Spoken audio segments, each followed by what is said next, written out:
Witajcie w świecie programowania. Dzisiaj odkryjemy jeden z jego fundamentalnych elementów – funkcje. Czy wyobrażacie sobie pisanie książki bez możliwości tworzenia rozdziałów? To byłoby chaotyczne i trudne do czytania. Podobnie byłoby z programowaniem bez funkcji. Funkcje to niczym pudełka, w których zamykamy kawałki kodu, które wykonują określone zadania. Dzięki nim nasz kod staje się bardziej uporządkowany, łatwiejszy do zrozumienia i wielokrotnie użyteczny. W tym filmie wyjaśnię w prosty sposób, czym są funkcje, jak działają i dlaczego są tak ważne dla programistów. Nawet jeżeli nie macie doświadczenia w programowaniu, bez problemu nadążycie. Przygotujcie się na odkrycie. Czym są funkcje i dlaczego ich używamy? Jakie są zalety stosowania funkcji? Oraz jakie są różne rodzaje funkcji? Ten film to idealny wstęp do świata funkcji i świetna baza do dalszej nauki programowania.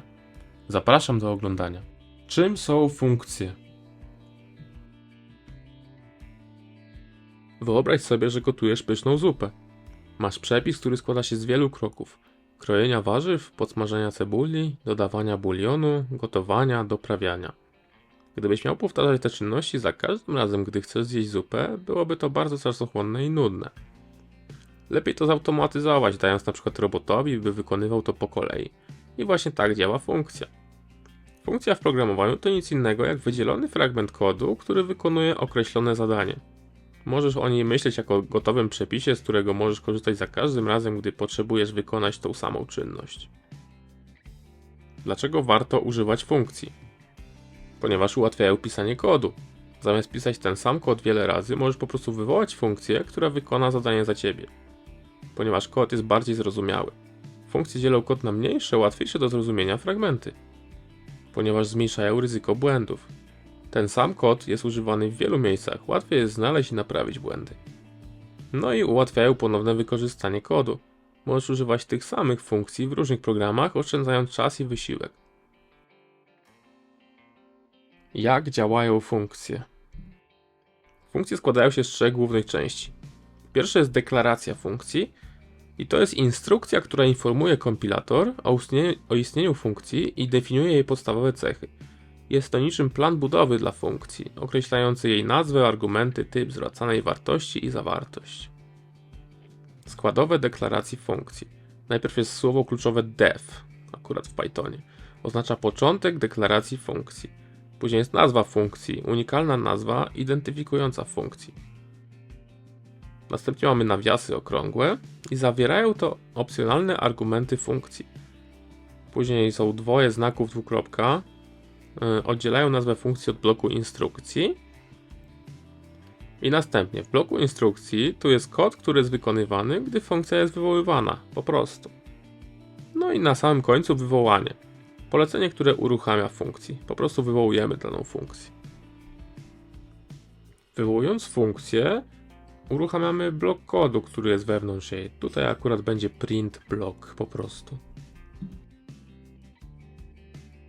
Niektóre funkcje zawierają po pierwsze argumenty. Argumenty funkcji to wartości, które przekazujemy funkcji podczas jej wywołania. Te wartości są używane przez funkcję do wykonania jej zadania. Na przykład damy jako argumenty dwie liczby i następnie liczymy pole prostokąta tych liczb. I po drugie return, czyli instrukcja, która jest takim mechanizmem, który umożliwia zwracanie wartości przez funkcję. Przypisujemy do nowej zmiennej wartość zwracanej funkcji i dzięki temu, kiedy wywołamy tą zmienną, będzie zawierała wartości zwracane przez daną funkcję. Tutaj nam wypiszę po prostu 5. Dobrze, zobaczmy jak to działa w przykładzie kodu. Więc najpierw sobie zadeklarujemy funkcję i zadeklarujemy sobie z jednym argumentem, będzie to jakaś liczba. Następnie tworzymy nową zmienną i dajemy liczbę razy liczbę, czyli kwadrat. No i zwracamy ten kwadrat. I teraz chcemy wywołać sobie funkcję. Dajemy do nowej zmiennej, to policz kwadrat i dajemy liczbę jako argument, więc 5. Więc powinno zwrócić 25 i wypisujemy sobie. Dobra, odpalmy. No i faktycznie zwraca 25. Zmienimy sobie jakąś na inną liczbę, tam 10. Powinno być 100. No i dobra, jest to. Hej, jeśli podoba wam się film, to nie zapomnijcie dać łapki w górę, zasubskrybować kanału i kliknąć dzwoneczek. Dzięki. Różne rodzaje funkcji. Funkcje można klasyfikować na różne sposoby, m.in. ze względu na ich działanie, sposób zwracania wartości czy liczbę argumentów. Przedstawię kilka przykładowych typów funkcji. Po pierwsze, funkcja bez argumentów i bez wartości zwracanych. Te funkcje nie przyjmują żadnych argumentów i nie zwracają żadnych wartości. Są stosowane głównie do wykonania określonych akcji, takich jak wyświetlenie komunikatu na ekranie czy zmiana wartości zmiennej globalnej. Dobra, zobaczmy jak to już w kodzie działa, więc definiujemy sobie jakąś tam funkcję i nie ma argumentów, więc puste nawiasy, no i po prostu wypisujemy jakieś coś tam. Witaj świecie. I wywołujemy funkcję. Po prostu ją wypisując. I tyle. Nie ma ani argumentów oraz wartości zwracanych. Drugi rodzaj funkcji, funkcja z argumentami. Te funkcje przyjmują jeden lub więcej argumentów, które są przekazywane do funkcji podczas jej wykonania. Argumenty mogą mieć różne typy danych, takie jak liczby, ciągi znaków czy obiekty. Dobra, zobaczmy w kodzie. Najpierw sobie zdefiniujmy tą funkcję, deklarujemy, z dwoma argumentami a i b.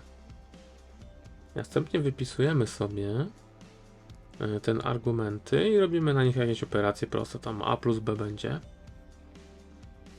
I teraz wypisując tą funkcję dajemy do niej argumenty w tych nawiasach 5 plus czy tam 10 i będzie po prostu suma to 15.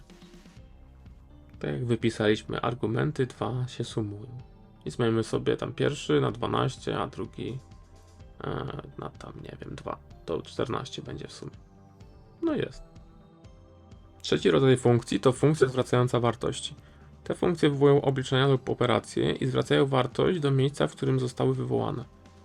Co istotne, to funkcja się kończy tam, gdzie jest return, więc kod poniżej nie zostanie wywołany. Dobra, zobaczmy w kodzie. To tam definiujemy sobie. Coś tam, jakiś tam argument damy. I zwracamy sobie tą liczbę razy liczbę, czyli tam kwadrat zwracamy. I zobaczmy. Przypisujemy do nowej zmiennej ten kwadrat. Wywołujemy sobie funkcję z tą liczbą, czyli będzie 16 do zmiennej przypisane. No i wypisujemy. Po prostu zwraca 16 ta funkcja. I tyle. Teraz dajmy sobie 40, no to będzie tam 1600. Czwarty rodzaj to funkcja wbudowana. Języki programowania oferują wiele funkcji wbudowanych, które wykonują typowe zadania, takie jak obsługa wejścia-wyjścia, konwersja typów danych czy operacje matematyczne. Funkcje wbudowane są zazwyczaj zoptymalizowane i wydajne, dlatego warto z nich korzystać, gdy to możliwe. Są one wbudowane przez programistów po prostu danego języka. Chodzi to wygląda tak, że sobie dajemy do zmiennej jakąś tam liczbę i wywołujemy funkcję wbudowaną, czyli to będzie konwersja na liczby całkowite. No i będzie 5. Funkcje są podstawowym elementem programowania, które umożliwiają tworzenie modularnego, czytelnego i wydajnego kodu. Zrozumienie różnych typów funkcji i ich zastosowanie jest niezbędne dla każdego programisty. Dzięki za obejrzenie materiału, a jeżeli interesuje Was czym są tablice oraz listy, to zapraszam tutaj.